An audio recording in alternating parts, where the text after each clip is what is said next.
Comment faire plus de chiffre d'affaires et plus de profits sans avoir plus de leads, donc sans avoir plus de prospects? Je pense que c'est une bonne question à se poser dans, un monde où tout le monde court toujours, sur comment avoir plus de rendez-vous, comment avoir plus de prospects, comment contacter plus de personnes et cetera. C'est pas toujours la solution.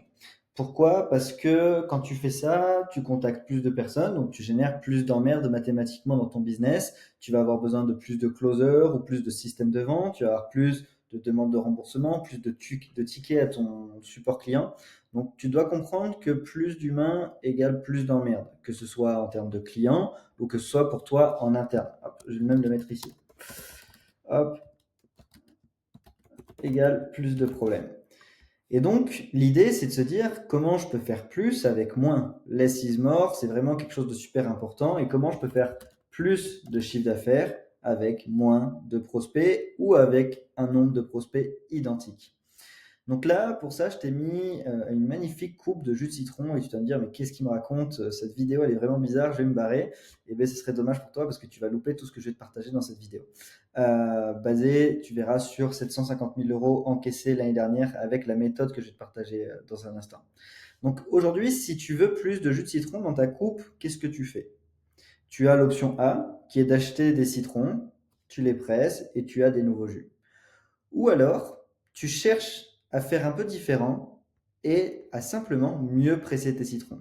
Donc c'est un peu capillotracté là, cette métaphore, mais tout ça pour te dire que, et je pense que vous avez déjà tous eu l'image, en tout cas j'espère, on presse une orange, mais en fait si on continue de presser, si on continue de presser, si on presse bien son citron, il y a toujours des gouttes en plus, il y a toujours du jus en plus. Et donc ça, c'est justement ce qui va te permettre d'avoir plus de chiffre d'affaires et plus de profits sans avoir plus de leads. Et aujourd'hui, comment on fait ça? Je vais te partager mon système exact que tu verras juste ici.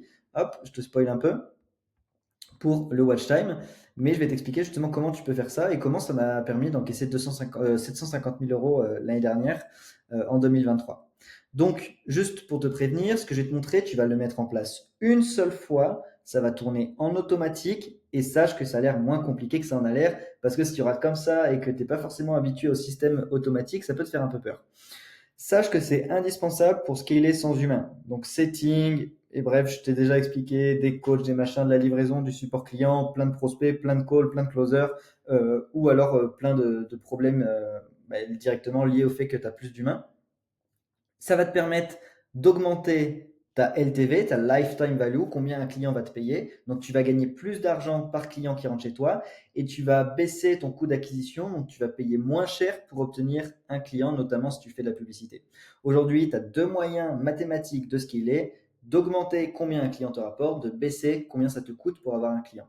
Si aujourd'hui tu dépenses 100 pour avoir un client qui te paye 200, tu as fait 100 euros de profit. Si aujourd'hui tu dépenses 100 pour un client qui te paye 300, tu as fait 200 euros de profit. Et si tu payes 50 euros pour un client qui te rapporte 300, tu as fait 250. Je pense que tu as compris, c'est des maths de base et sachant que je suis nul en maths. Donc, alors, comment ça fonctionne?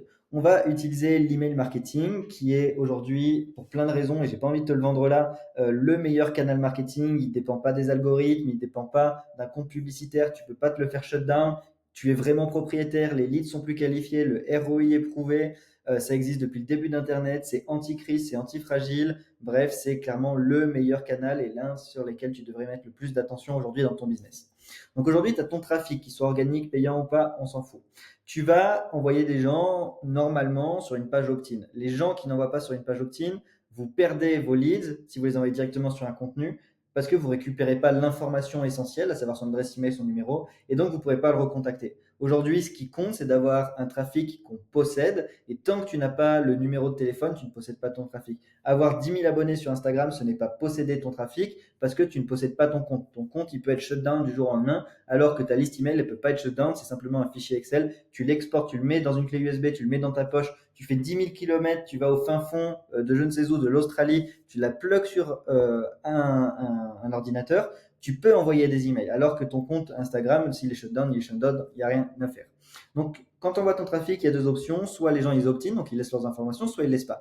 Si ils ne laissent pas, petit tips, fais du retargeting directement pour renvoyer tout ton trafic sur l'opt-in. Comme ça, tu récupères des gens qui n'avaient pas fait l'action souhaitée et donc tu récupères une déperdition. L'objectif d'un tunnel de vente, vous le savez, je pense, hop, on va essayer de chercher ici. c'est qu'on a de la déperdition à chaque étape. Hop. Et notre objectif avec le système que je vais vous montrer, c'est de limiter justement cette déperdition. Et donc, forcément, on n'a jamais 100% des leads qui vont arriver en vente, mais comment on peut faire pour qu'au lieu que 5% des gens achètent, ce soit 6, 7, 8, 9, 10% des gens. Et si on passe de 5 à 10, on a doublé le business. Si on passe de 5 à 7,5, on avait plus 50% de chiffre d'affaires. Et donc, ça va être faisable justement avec ce système. Donc, pas plus de blabla. On envoie directement sur une VSL. Pourquoi la VSL? Ça peut être n'importe quoi. Ça peut être ta page de vente, ça peut être ton contenu, ça peut être un webinaire, un challenge ou quoi. Moi, je recommande la VSL parce que c'est evergreen et il y a plein de raisons qui fait que c'est pas le sujet de cette vidéo.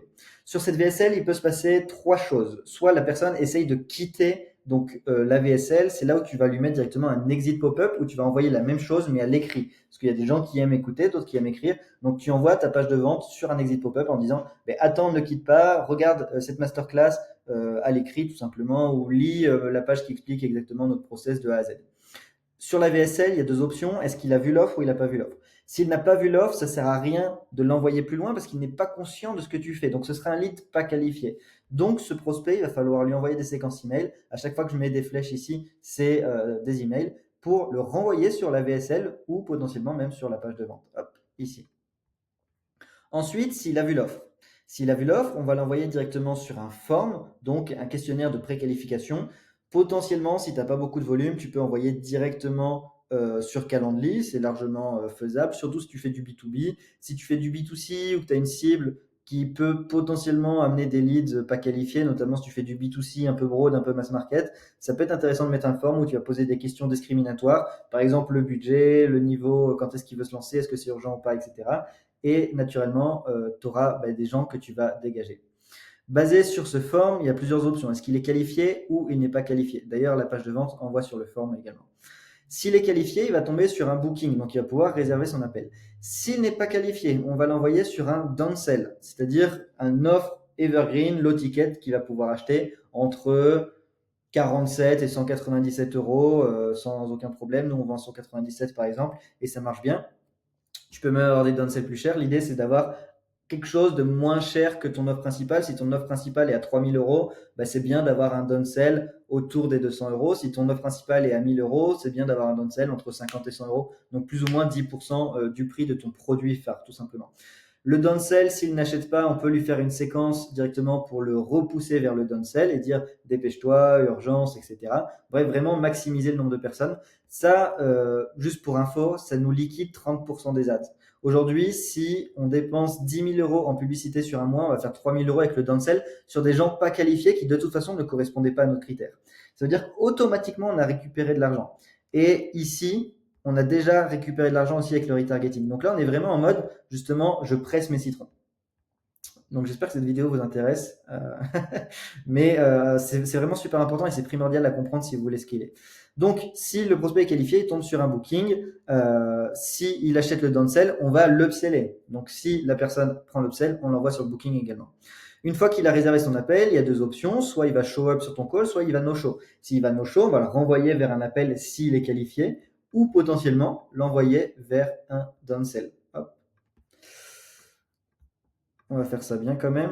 Tac. Donc là, le mec qui no show, qui vient pas sur ton appel de vente, ou sur ton webinaire ou quoi, mais c'est pour ça que je recommande quand même de faire des appels de vente, ou qui n'achète pas si tu as un produit evergreen low ticket, tu l'envoies directement sur le downsell à travers tes emails, ou tu le renvoies sur le booking page. Donc ça peut être un setter, mais c'est mieux si c'est des emails en automatique qui le font.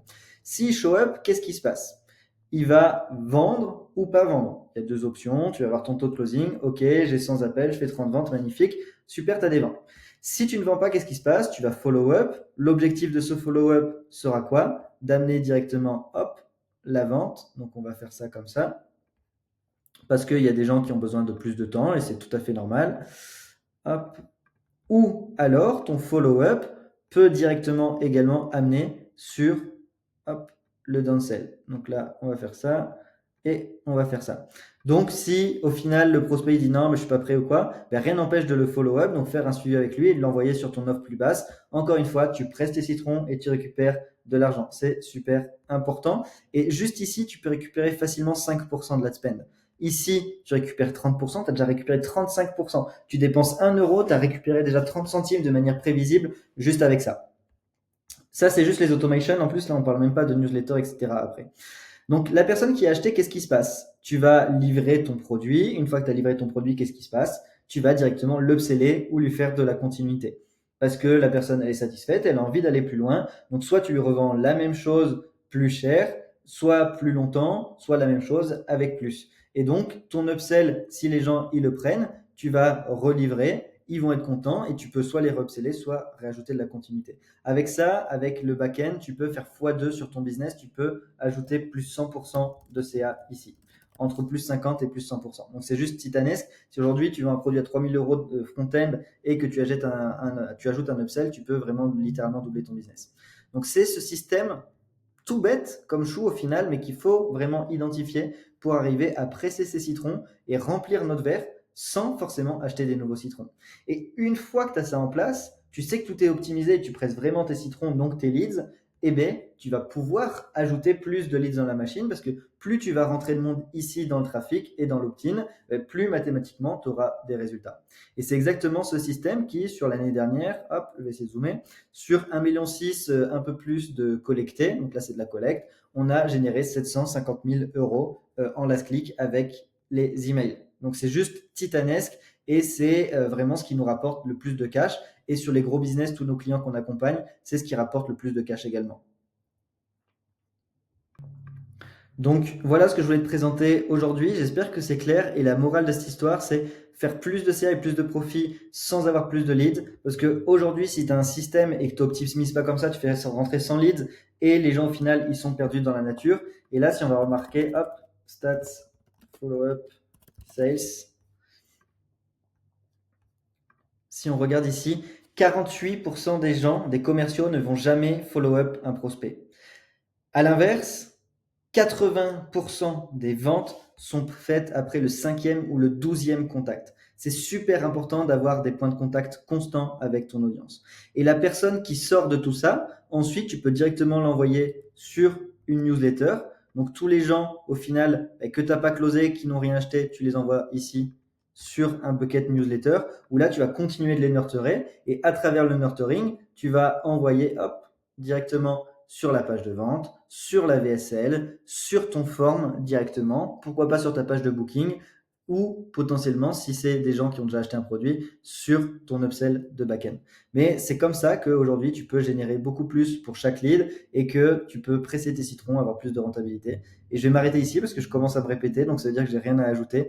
Donc si tu as des questions par rapport à ça, n'hésite pas à me les poser dans les commentaires. C'est moi qui vais les lire avec Joseph et on pourra vous répondre directement. Si tu as des questions, n'hésite pas. Et si tu veux qu'on mette en place ce système pour toi directement dans ton entreprise, en place littéralement pour que tu t'occupes de rien, n'hésite pas à cliquer sur le premier lien en description et on t'expliquera comment ça fonctionne et comment on peut t'aider là-dessus. C'était Benoît, je te dis à très vite, j'espère t'avoir apporté un maximum de valeur. Lâche un pouce bleu pour le référencement, clique sur le lien et on se retrouve de l'autre côté. Je te dis ciao.